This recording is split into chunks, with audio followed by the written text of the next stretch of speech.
I am Kimananda Podel, Nepal Open University, English Education, second semester.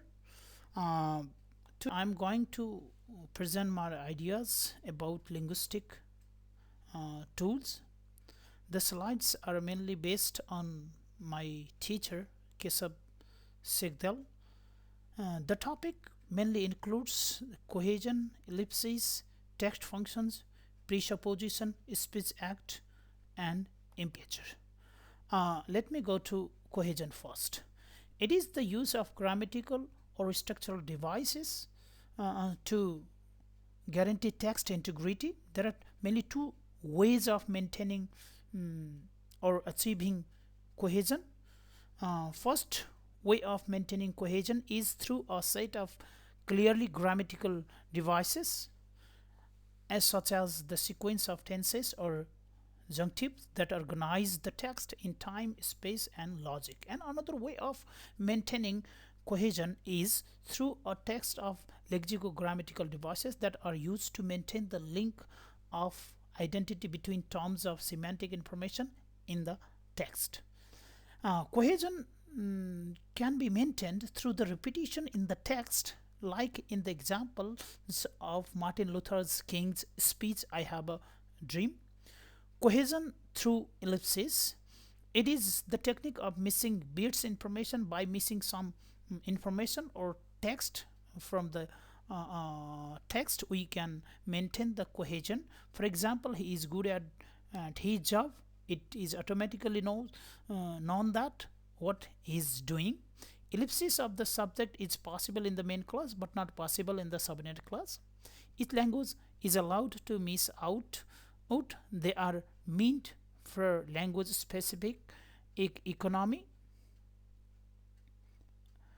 Language functions according to communicative model. There are the following language functions according to communicative model. Number one, sender or expressive. In this function, we use language to talk about oneself. For example, oh, very beautiful.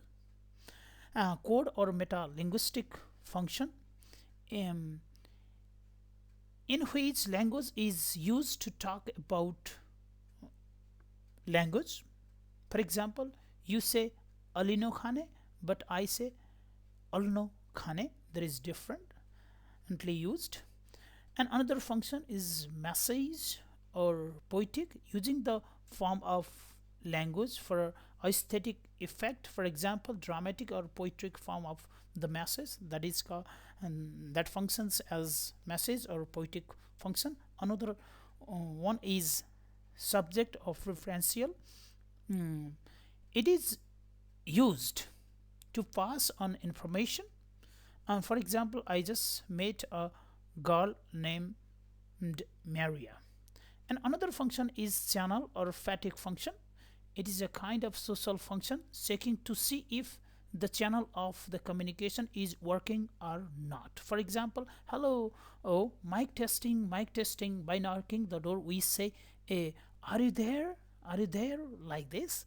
Another language function is receiver or directive function. Language is used to get people to do something. For example, when you have to cross a river, carry a stick with you. Someone is said to do something.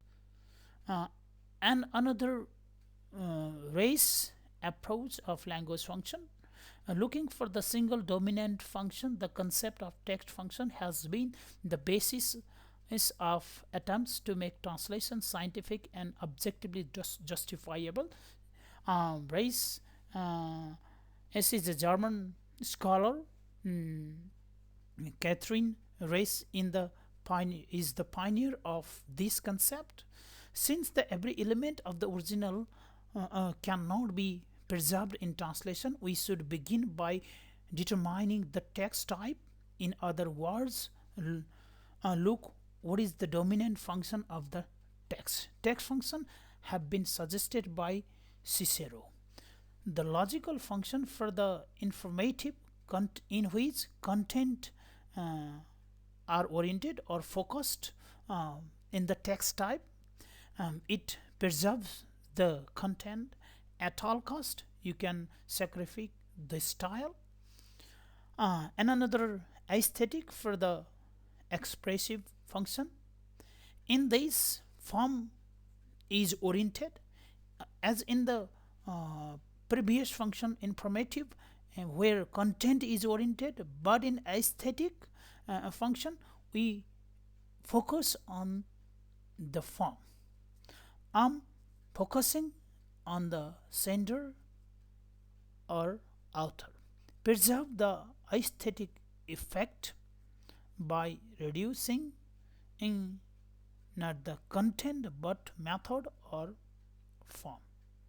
And another persuasive or dialogic for the operative, that is behavior centered text related type that focuses on the receiver. Some persuasive effect preserved through the parodistic or adaptive techniques. For example, if one has to sell the product internationally, you need to adapt the name and the jingle in local condition.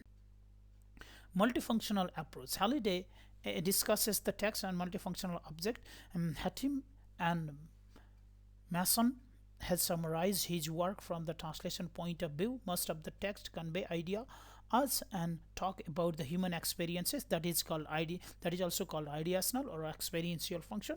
And another are the most text related the text producer to the text receiver in the same ways, and that is interpersonal function. For example, high use of declaratives would suggest an expert writing from a position of power and knowledge, while the use of question rhetoric which indicates somebody is seeking solidarity of support. And another function is text are also deliberately organized in the specific way regarding theme and mode, that is also called the textual function.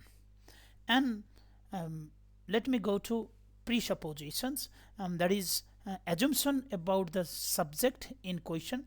It considers are the questions, have you got any children? In this question, it is presupposes that there is someone who can answer, or the person knows the English, the person is able to answer the questions, that he or she a mouth and his or her mouth is not sealed, or he or she is not under water. The person is willing to respond, and he or she is not irritated due to other immediate things in the mind. Such questions won't be asked in several contexts if the person is already in the possession of the information.